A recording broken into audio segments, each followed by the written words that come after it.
Halo semuanya, perkenalkan nama saya Maradita Rizka. Saya dari kelas 5H Program Studi Pendidikan Guru Sekolah Dasar. Saya akan menampilkan sebuah video simulasi dalam tugas simulasi pendidikan pendekatan gender dan budaya yang diampu oleh dosen Nurul Fauziah, SPD MPD dari Universitas Islam Riau. Selamat menikmati. Assalamualaikum anak-anak semua.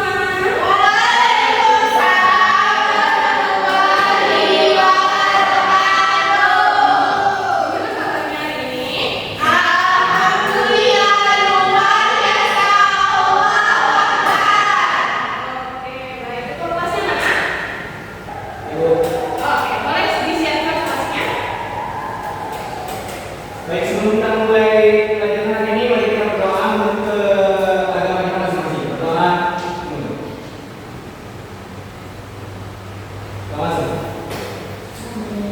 Baik, sebelum saya mulai pembelajaran hari ini, kita absen dulu ya. Yang namanya dipanggil mau diangkat tangannya. Oke, Fitra, Ibu, Weni, Hadir Bu. Rika, Hadir Bu. Rakel, Saya Bu. Septi. Hadir Bu. Oke, hadir semua ya. Ya Bu. Oke, pembelajaran kita hari ini kita pembelajaran kita hari ini adalah pendidikan Pancasila dengan tema menjaga persatuan dan kesatuan dengan gotong royong. Sebelum Ibu jelaskan apa itu gotong royong, ada nggak yang tahu gotong royong itu apa? Kerja sama Bu. Kerjasama, ada lagi? Kerja bakti. Kerja bakti, ada lagi? Kerjanya saling tolong menolong Bu. Kerja saling tolong-menolong, iya betul. Jadi gotong royong itu adalah sebuah kegiatan lebih dari satu orang untuk menyelesaikan atau melakukan sesuatu. Nah, gotong royong itu adalah budaya asli Indonesia yang menjadi salah satu cara menjaga persatuan dan kesatuan bangsa. Dengan gotong royong, masyarakat itu saling membantu tanpa mengharapkan imbalan yang mencerminkan nilai-nilai Pancasila. Nah, jadi gotong royong itu kan adalah suatu kelompok yang melakukan sebuah kegiatan. Jadi kegiatan itu bisa beragam jenis, seperti kita membersihkan kelas. Membersihkan kelas itu selalu satu orang atau ramai-ramai? Ramai-ramai. Apakah membersihkan kelas itu hanya tugas perempuan? Tidak Bu. Nah, biasanya ada perempuan nggak? Ada kami. Biasanya di kelas perempuan itu kerjanya apa? Yang Bu. Laki-laki? Bang sampah. Bersih kamar kumis.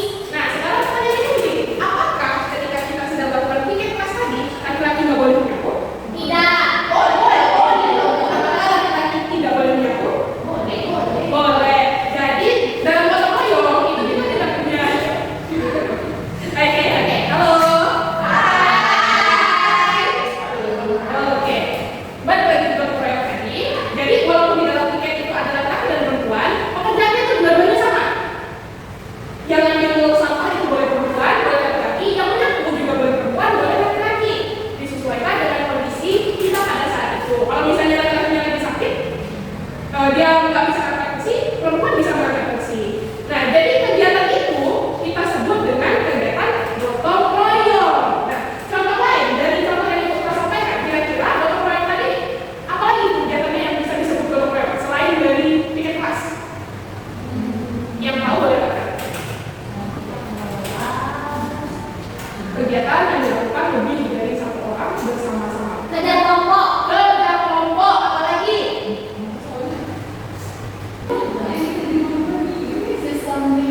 Siskamling bisa juga.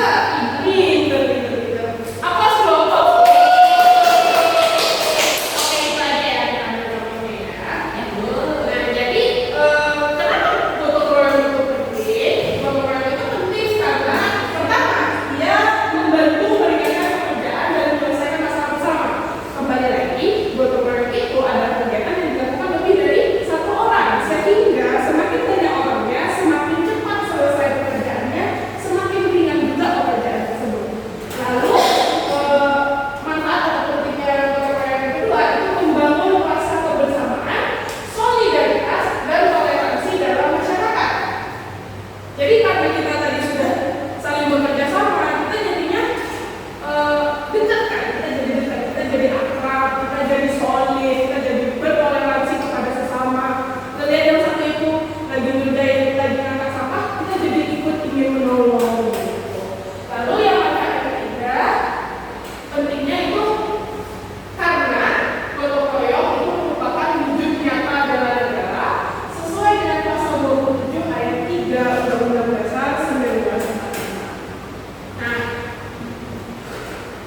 kalian melihat dalam perspektif videonya tadi, kira-kira orang-orangnya itu ada di lingkungan mana? Apakah lingkungan sekolah, lingkungan rumah, atau lingkungan masyarakat? Lingkungan masyarakat. Di lingkungan masyarakat yang orang-orangnya yang mana? Kita nggak rumah. Agak rumah. Terus apa lagi tadi katanya? Masih berbuat jembatan. Jembatan, memperbaiki jembatan ya, yang kita lihat di sini nih. Memperbaiki jembatan bersama-sama. Jadi ada banyak orang yang memperbaiki jembatan untuk kepentingan bersama. Penyeberangannya, Bu. Iya, kan untuk kepentingan bersama. Jadi wilayah mereka ada namanya membangun jembatan ini untuk mempermudah mereka dalam berkegiatan. Oke, videonya sudah selesai. Kita masuk